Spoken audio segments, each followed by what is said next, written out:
예수의 두 번째 시험이라는 제목으로 여러분하고 말씀을 나누겠습니다. 마태복음 4장 5절부터 7절 우리 다 함께 합독할게요. 시작. 이에 마귀가 예수를 거룩한 성으로 데려다가 성전 꼭대기에 세우고 이르되 내가 만일 하나님의 아들이거든 뛰어내리라 기록되었으되 그가 너를 위하여 그의 사자들을 명하시리니 그들이 손으로 너를 받들어 발이 돌에 부딪히지 않게 하리로다 하였느니라. 예수께서 이르시되 또 기록되었으되 주 너의 하나님을 시험하지 말라 하였느니라 하시니. 아멘. 자, 예수의 이제 두 번째 시험이에요. 자, 예수의 첫 번째 시험의 핵심은 뭐였죠?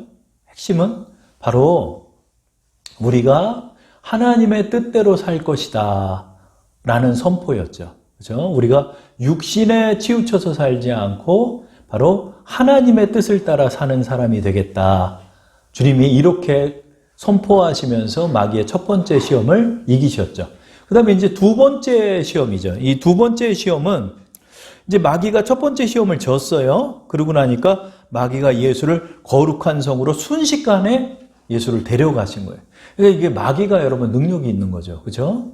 마귀가 능력이 있어서 예수님을 이제 그 꼭대기로 데려가신 거죠.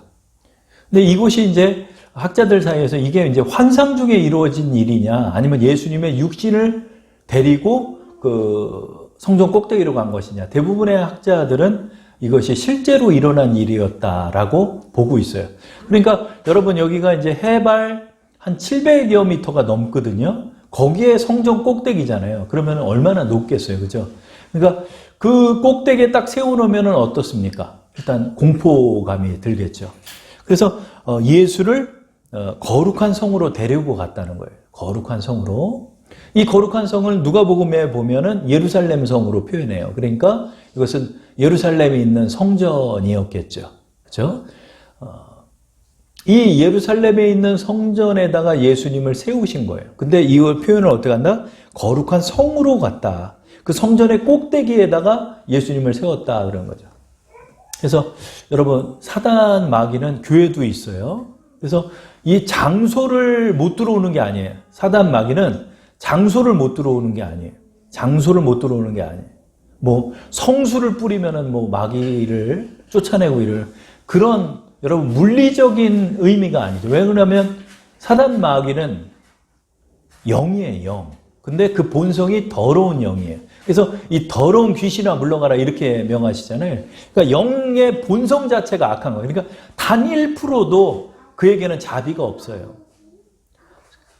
영 자체가 타락한 거예요. 하나님에게서 떨어져 나가서. 그렇기 때문에 이 사단 마귀는 자비가 없고 선이 없고 사랑이 없고 오로지 무자비함과 불법과 더러움과 사악함이 가득한 영이라 할 수 있죠.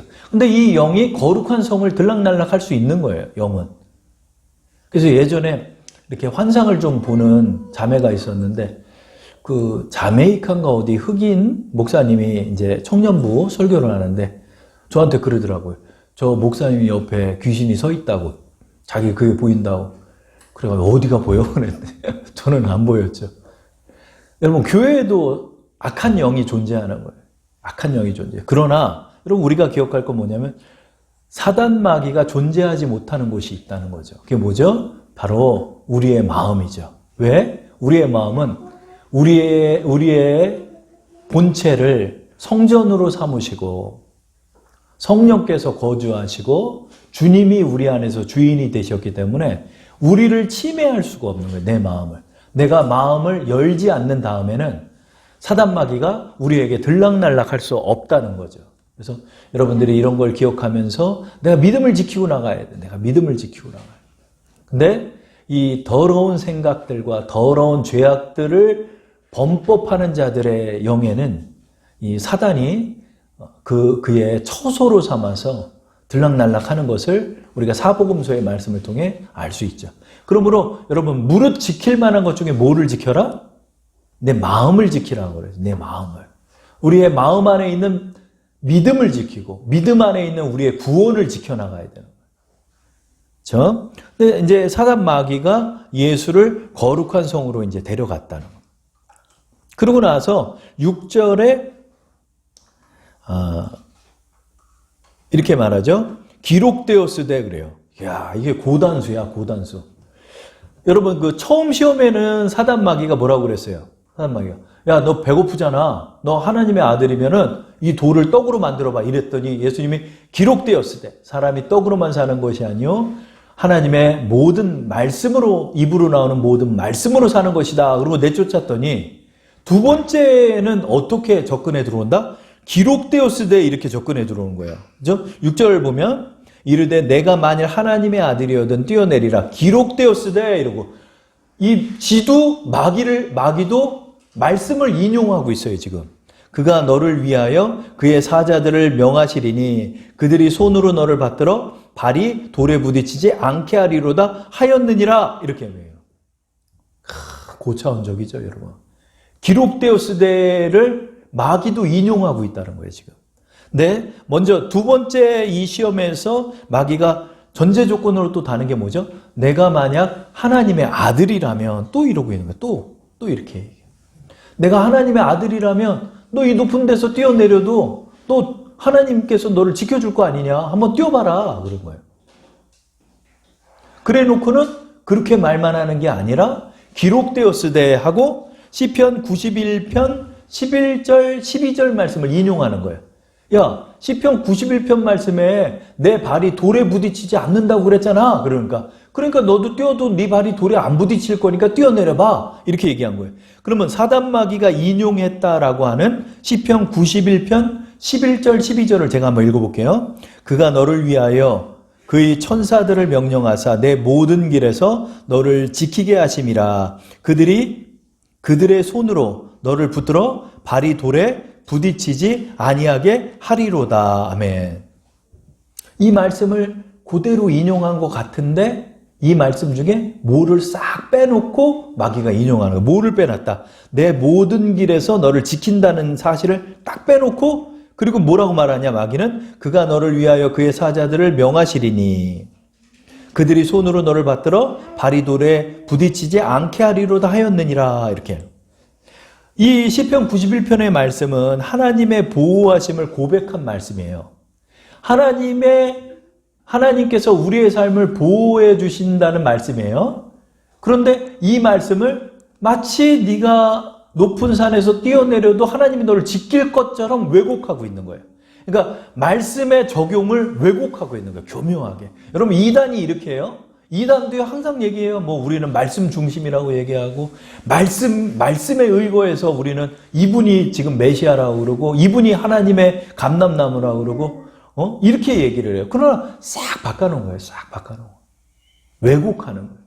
이 마귀의 거짓이 어떻게 왜곡을 한다? 말씀을 또한 왜곡하는 거예요.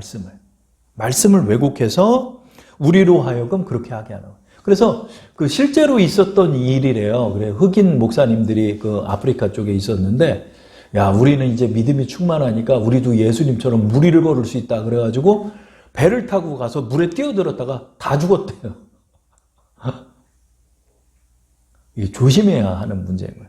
그래서 저도 이제 간증을 하나 하면 이제 한일병원에 찬영이를 데리고 갔는데 이제 정형외과 전문의 선생님이 다른 거 치료하니까 1시간 동안 거기서 기다리고 있는 거야. 그랬더니 거기서 방역복을 입고 사람들 왔다 갔다 하고 또 격리 조치하는 사람도 있고 막 저쪽에서 애가 울고 있고 막 그러는 거야.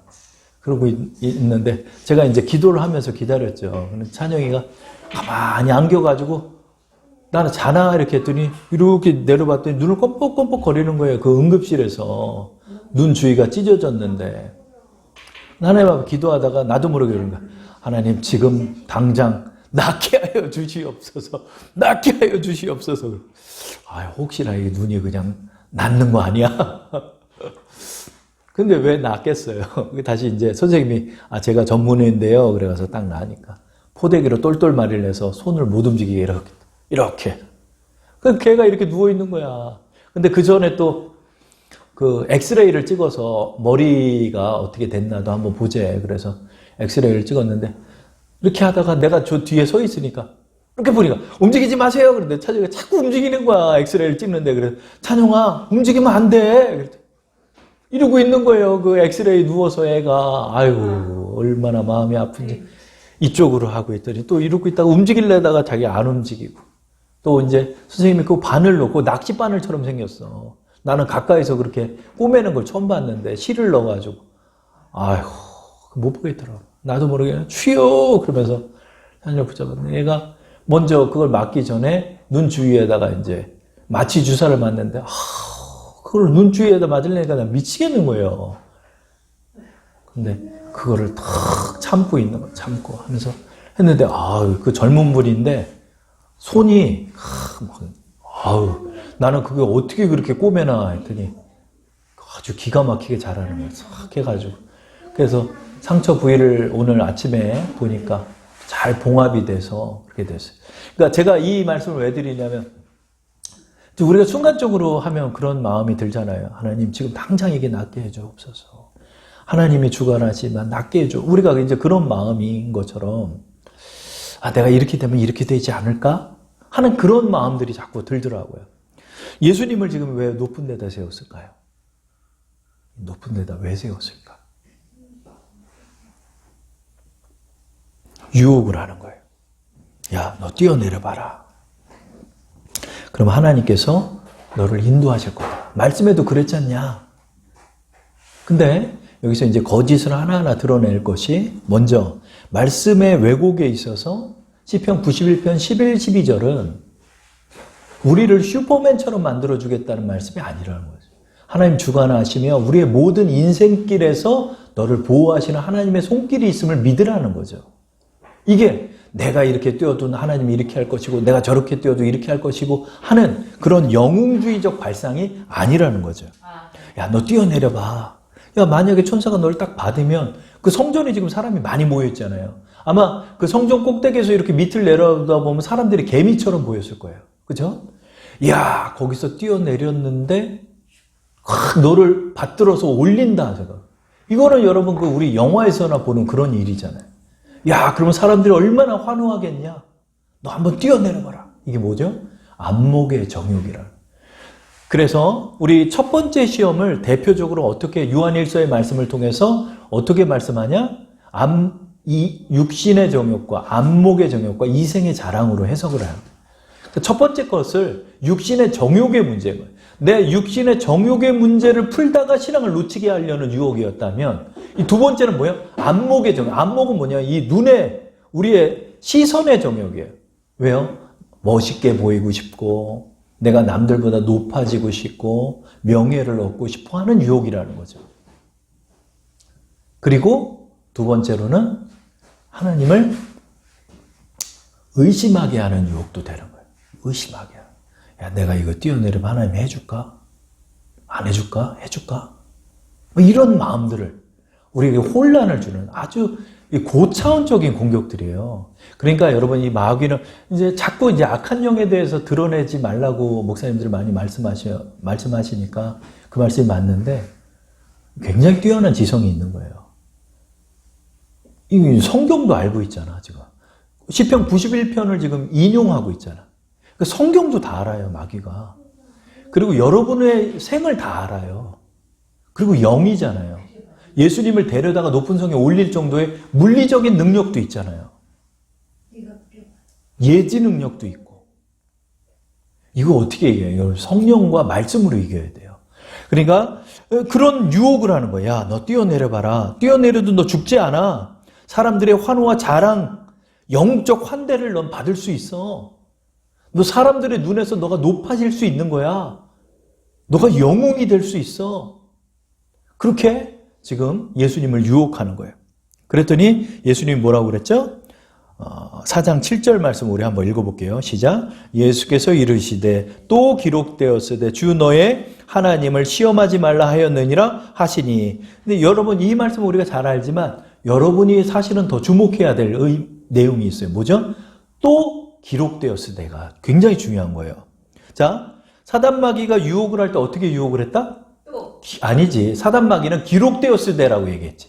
사단마귀를 기록되었으되 시편 91편 11, 12절에 너 발 받쳐준다고 그랬잖아. 그러니까 뛰어내려봐. 그랬더니 예수님이 뭐라고요? 또 기록되었으되 아니다. 그 말씀은 거기다 적용할 문제가 아니라 이 말씀을 너에게 적용할 문제다. 그래서 또 기록되었으되 그 말씀이 아니라 내가 따를 말씀은 뭐다? 주 너의 하나님을 시험하지 말라 하였느니라 하시니. 그러니까 이건 주님의 말이 아니라 주님이 또 뭘 인용하신 거예요. 뭐다? 신명기 6장 16절과 출애굽기 17장 1절 7절을 인용한 거예요. 예수님도.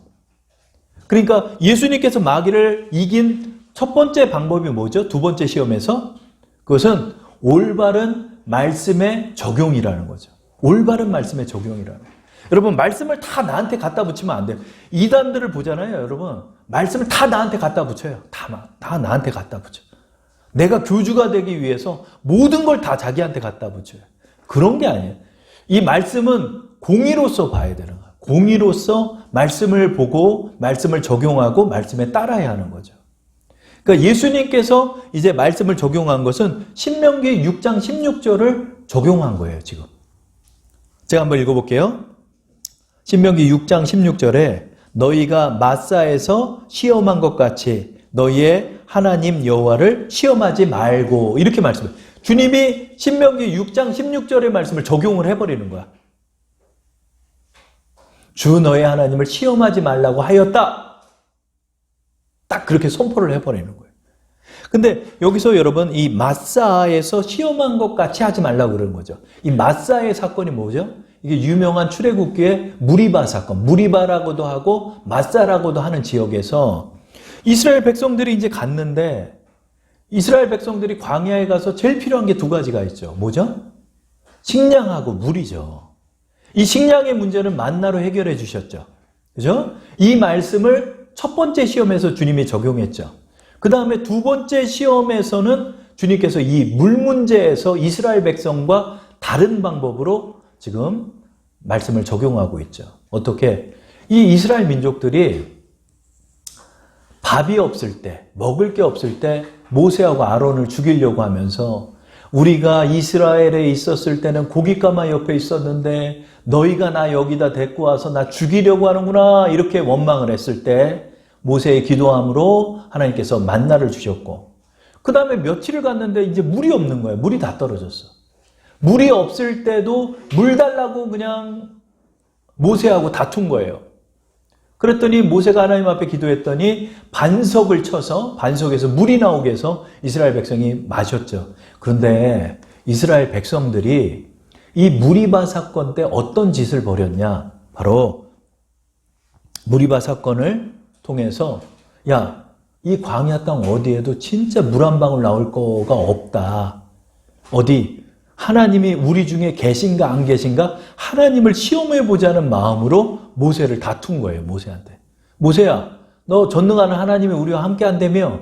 그러면 물 한번 우리 먹이게 해봐. 200만 명이나 되는 사람, 여기 물 한 방울 없는 이 땅에서 우리 한번 물 한번 먹여봐. 그래서 하나님을 시험하고 있다는 거예요. 이게 이 배후에. 그래서 무리바 사건 때 그 사람들이 어떤 짓을 벌였냐? 여호와께서 우리 중에 계신가 아닌가 하며 하나님의 능력을 시험했던 사건이에요. 그러니까 예수님께서 신명기 6장 16절 말씀을 통해 이것을 인용하는 거예요. 너희가 마사에서 시험한 것 같이, 누굴 시험해? 하나님을 시험한 것 같이 너희의 하나님 여호와를 시험하지 말라고 했다. 이렇게 선포하고 있는 거죠. 우리가 믿음이 연약해지고 의심이 들어올 때 보면 하나님의 표적을 구하게 되죠. 하나님의 표적을 구하면서 하나님이 우리와 함께 계시면 하나님 요것 좀 해봐 주세요. 근데 그런 기도가 응답이 안 되더라고요. 하나님 앞에 자꾸 우리가 의심이 쌓이고 그러는 거예요. 내가 여기서 뛰면 하나님이 나 받아줄까? 그러니까 그런 걸 다른 걸로 자꾸 구하려고 그러는 거예요. 근데 다른 걸로 구하고 나면 그래도 안 믿어져요, 여러분. 믿음이. 그렇죠? 사단마귀의 이 두 번째 시험의 목적이 뭐다? 의심을 심어주고 불신을 심으려는 의도로 하나님을 시험해보라고 유혹하는 것이다. 여기서 하나님을 시험할 문제가 아니라 하나님을 신뢰할 문제죠. 주님께서 하나님 신뢰하는 거예요. 감히 하나님을 시험할 문제가 아니라 나는 하나님을 신뢰한다. 하나님 나를 보호하신다. 내가 여기서 뛰어내림으로 나를 받아주고 안 받아주고의 문제로 하나님의 존재하심을 내가 믿는 게 아니라 나는 하나님을 의뢰하며 하나님을 따르는 자로서 살아간다라고 선포하시는 거예요. 그랬더니 사단 마귀가 이 두 번째 문제에서도 패배하게 되는 거죠. 자, 예수님의 이 두 번째 시험은 어떤 시험이다? 우리에게 의심을 심어주는 시험. 우리로 하여금 또 명예와 영웅적 환대를 기대하게 하는 시험이라는 거예요. 그렇죠? 그래서 우리의 마음속에 사람들보다 높아지려고 하는 마음들이 있고, 또 우리의 마음속에 이 교묘한 마음들로 우리의 안목의 정욕을 채우려 하는 것들이 많이 있는 거예요. 그렇죠? 또 우리가 이 믿음이 연약해지면 의심이 꼭 들어와요. 의심이 들어와요. 근데 그 의심을 다른 방법으로 해소하려고 해요. 하나님, 내 눈에 앞에 딱 한 번만 나타나 주세요. 예수님 우리 하나님 좀 한 번만 보여주세요. 제자 빌립이 그러는 거예요, 예수님한테. 예수님, 우리가 하나님만 한 번만 보면은 내가 믿겠어요. 근데 여러분 기억할 게, 그 말을 할 때 거의 3년 반 동안 예수님의 수만 가지의 기적을 봤어요, 제자들이. 이제 예수님이 십자가에 못 박혀 죽는다니까 하나님 좀 보여달래. 그러면 내가 믿겠대. 그동안 봤던 많은 표적과 기사와 이적들이, 예수님이 물 위를 걷는 것도 봤죠. 폭풍을 잠재우는 것도 봤죠. 죽은 사람을 살리는 걸 봤죠. 병자를 낫게 하는 사람 봤죠. 중풍병자를 고치는 사람을 봤죠. 심지어는 변화선상에서 모세와 엘리야와 함께 대화를 나누시는 예수님, 그 모습이 변했던 예수님까지 봤던 제자들이 어떻게? 하나님 좀 보여달라는 거예요. 여러분, 저를 한번 따라하세요. 의심은 끝이 없다. 의심은 끝이 없다. 의심이 방법이 아니다. 여러분, 의심을 통해서, 의심을 해소함으로 내가 믿음이 오는 게 아니라니까? 여러분, 만약에요, 하나님, 나한테 요거 좀 한 번만 해주세요. 그럼 내가 믿겠나요? 하나님, 요거 해줘도 안 믿는 거예요. 그러면 또 요거 해달라 그러는 거예요. 그렇게 해도 안 믿는 거예요. 믿음은요, 들음에서 나는 거예요. 들음에서. 믿음은 순종에서 낳고, 믿음은 말씀에서 낳고, 믿음은 신뢰에서 낳는 거예요. 내 의심을 채우려 해서는 안 되는 거예요. 사단 마귀가 여러분을 두 번째로 시험하는 방법이 뭐다? 의심을 넣어주는 거예요. 그리고 여러분을 높아지게 하려고 해요. 그래서 여러분, 내가 잘 될 때, 교만해질 때가 제일 위기라는 거죠. 그거를 아셔야 돼요. 잘 아셔야 돼요. 내가 높아지는 자리에서 내가 의심하고 내가 교만한 자리에 설 때 화가 내게 임하는 거예요. 그래서 의심은 굉장히 무서운 문제예요. 그렇죠? 그래서 여러분들이 의심하지 말라. 우리 주님이 그렇게 말씀하셔요. 그러려면 여러분 믿음이 충만해, 굳건해져야 돼. 그래야 흔들리지 않는 성도가 되는 거예요. 그래서 새해를 맞이하며 우리 예수님의 두 번째 시험은, 오늘 첫 번째, 두 번째 시험을 우리가 말씀으로 나눴는데, 이걸 마음에 새기면서 이 세 가지만이라도 우리의 마음속에 잘 새기며 근신하고 주의하고 나갈 때 여러분들이 굳건한 믿음 가운데 나갈 수 있게 될 것입니다. 그래서 이 믿음으로 나가는 여러분 되기 바랍니다.